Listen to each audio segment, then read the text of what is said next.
Hey, social media, what is up? Welcome back to another episode of VGC Prep. I am Ryan, and I will be here to guide you through this battle. Alright, so today we're battling, I'm going to pick this up real quick, at CT Pika Drew, someone who was at the tournament at PAX on Sunday. This was round 3 of the tournament, which is single elimination. And what's cool about this battle is I do believe, from what I understand, it's been a couple of days already, so I kind of already forgot every single detail. But from what I understand, this was his first foray into, like, official VGC stuff. So obviously it's not, like, super official, you know, you don't get points for this for Worlds, but it's still an official tournament kind of thing.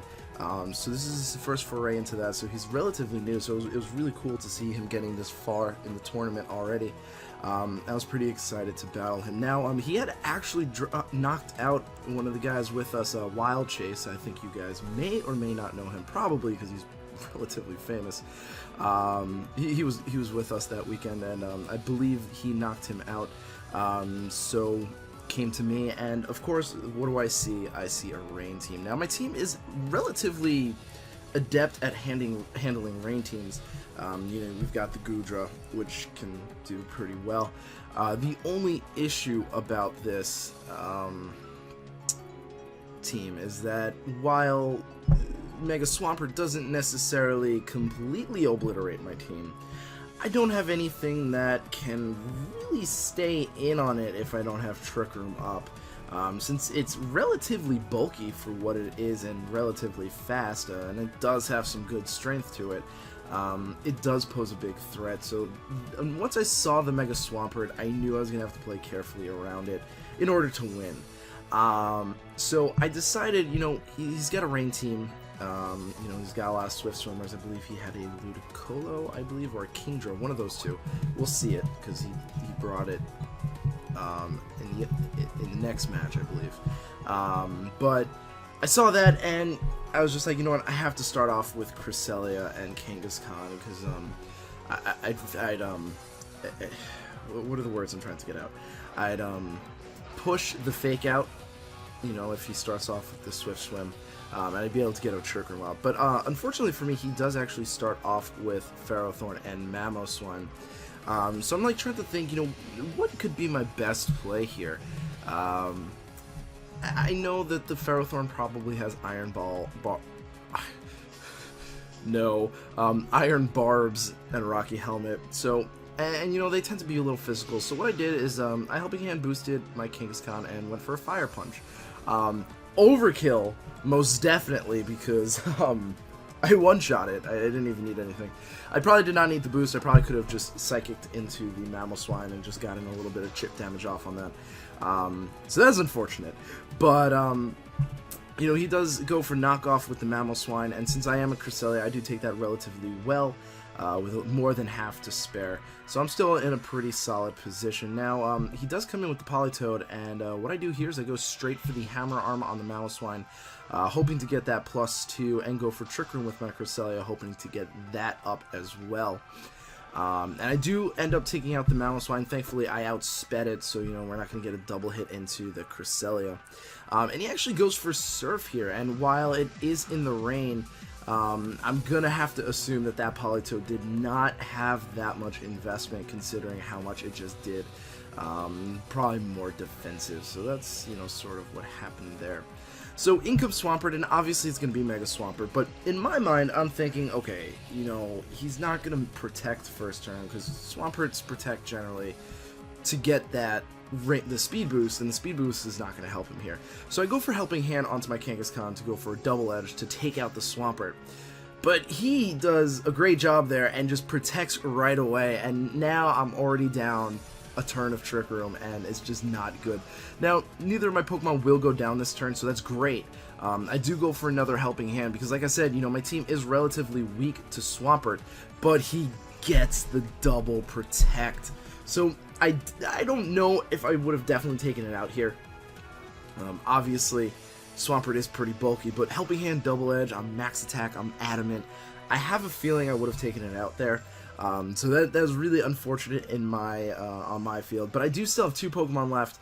He only has 2 Pokemon left, so it's still an even playing field, you know, it could be any way goes. And of course, Swampert doesn't really have too much in the way of special defense. It has good stuff, don't get me wrong, but nothing like too fancy. So I figured my best bet was just to drop a Draco on it. Actually, I went for Ice Beam because I wanted to save the Draco. I wanted to save my special attack for the Politoad. And I figured the Bug Bite would do more than enough damage for me to take it out with an Ice Beam. Thankfully, I was right, and the Swampert does go down here. And now all I have to do is just take out this Politoad, and a quick Bug Bite Thunderbolt combo will be more than enough. And he definitely cannot take me out with a Surf. With my Goodra, so that will definitely work out well in my favor. And like I said, we do take out the Politoad here with a Thunderbolt. So that was a really awesome first battle. The Double Protect ended up not mattering in the least bit. All it would have done is just boost my score, which in all honesty, that really does not make a difference for anything. This was not a draft-based league.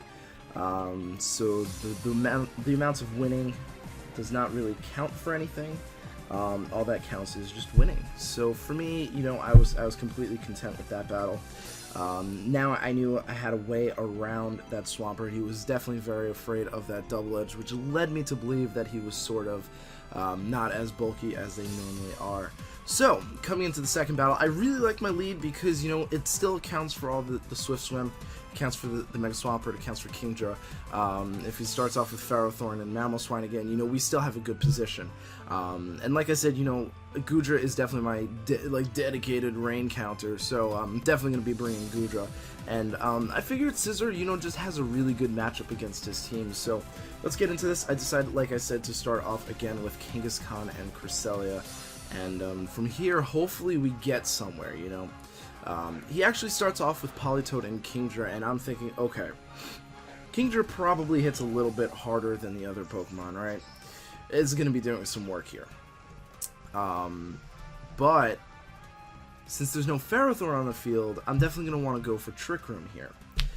So I'm thinking, you know, what could I do the best? You know, should I just go straight for an attack on the Kingdra? Should I take that thing out? Because he's going to obviously expect me to go for Trick Room. And I'm trying to think, you know, what my best play is. And honestly, I just decided, I don't know what this Politoad and Kingdra is going to do. Yeah, he might want to take out the Cresselia, but at the same time, you've got a Mega Kangaskhan on the field, which, even without the Trick Room, is still quite a threat. So I figured at the very least, he would double into the Kangaskhan, so I protected and got my Trick Room up. Now I'm going to be faster than both of these, and I decided to double edge the Kingdra, because I'm thinking, you know, it's actually probably the biggest threat to my team right now. He really makes a great prediction here and goes straight into the Ferrothorn, and, you know, I just like, oh man, that was just so obvious. Why did I do that? So obvious. But fortunately, you know, he doesn't have the Rocky Helmet, so I'm not going to be, I thought I was going to go down from this attack. If he had Rocky Helmet, I definitely would have gone down to this attack. But thankfully, he did not. So I still survive with some good HP range and stuff like that. So what I'm going to do is I'm actually going to switch out here because I'm expecting, I think we saw, no, maybe we didn't see it yet, but I'm thinking like he's going to attack the Kangaskhan and take me out. But he actually goes for Leech Seed and completely misses, which really sucks.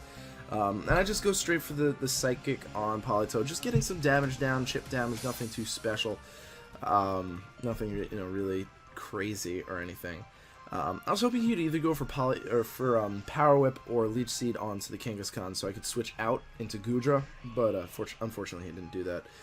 So he actually goes for Gyro Ball here, and I was kind of expecting an attack, but I was actually kind of expecting to live it, because we are Cresselia, we're pretty slow, but it looks like, you know, obviously didn't work. And as you saw there, I went for Thunderbolt on the Politoad, and again, a fantastic play.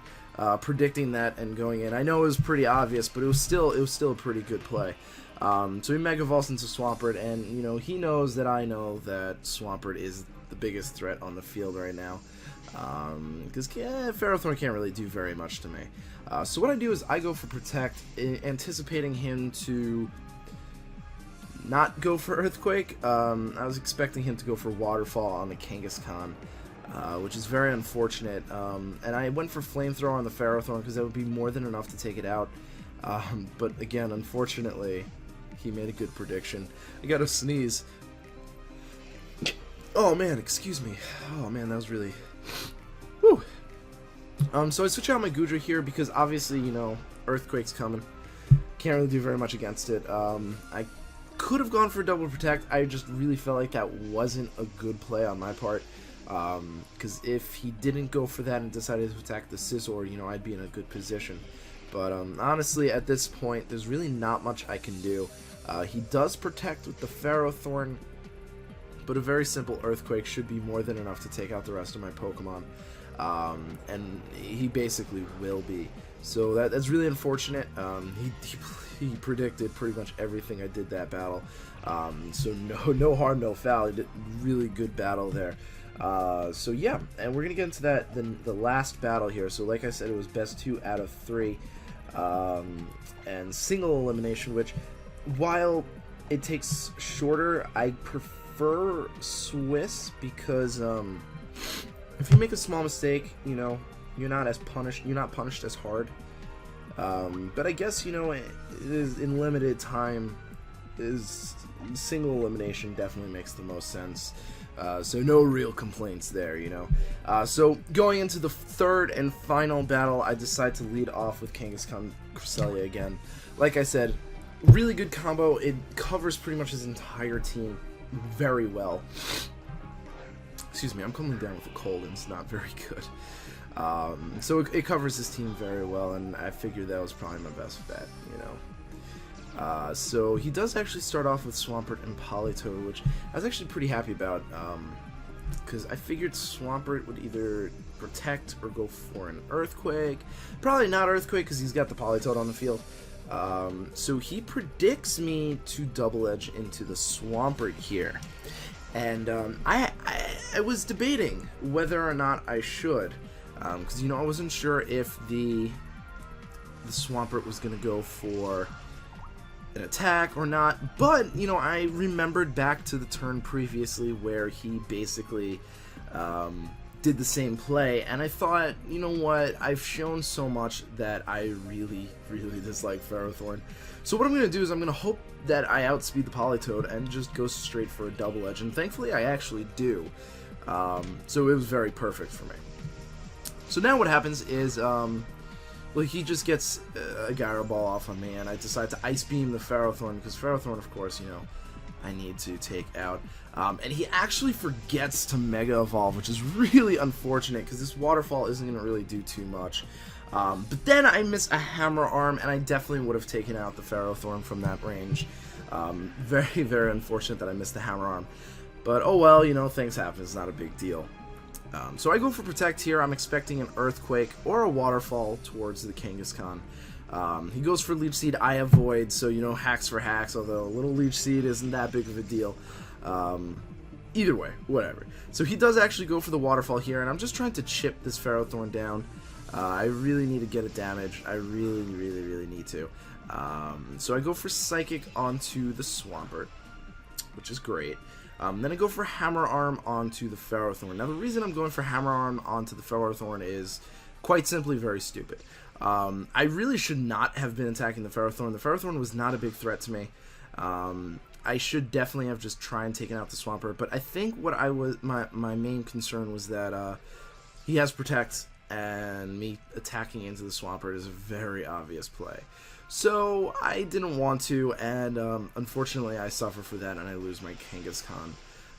Whereas, you know, the Ferrothorn would definitely not have been able to take out my Kangaskhan. So I do end up losing my Kangaskhan that turn. So what I do now is I bring in my Scizor, because I figured Scizor has the best matchup, you know, in the rest. And I just basically, he just double protects, stalling out some Trick Room, which is very unfortunate. I went for Psychic onto Swampert and Bug Bite onto Kingdra just to get some good damage going. So now he's got 2 Swift Swimmers out on the field. I go for Helping Hand because I knew my Cresselia was going to go down to any old attack that happens. So there was no real reason for me to not go for Trick Room. But as it turns out, I probably should have, because, you know, he doesn't actually double target my Cresselia. so I end up losing my Scizor, and now I don't have Trick Room up. Now I definitely cannot get Trick Room up. So, already in a bad position. But either way, you know, it was still a pretty good battle. Basically, as you can tell from this point on, I lost. There's not much I can do. I was trying to hope that he would go for Draco Meteor, mainly because I can take that. I went for Thunderbolt because I didn't want to drop a Draco. I want to be able to hit the Swampert. I knew he wouldn't. I knew he would protect, so I had no reason to attack the Swampert. This turn, of course, I did go for it, and the way he was talking led me to believe that he didn't have Ice Punch, because he was like, you know, I don't know if I should go for the good move or the bad move, like, should I go for Draco or Ice Beam? And I was like hoping, like I said, he would go for Draco because I can survive that. He'd be at -2. I can take down the Swampert. But honestly, he played really well in those last 2 battles, in all 3 battles actually. And I really need to work around Swampert a little bit better. So thank you guys so much for watching. I really do appreciate it. I hope to see you guys in the next episode. Peace. But then they pulled this insane play that we did not see coming. They went for Destiny Bond with Frostlass, and what I was once we saw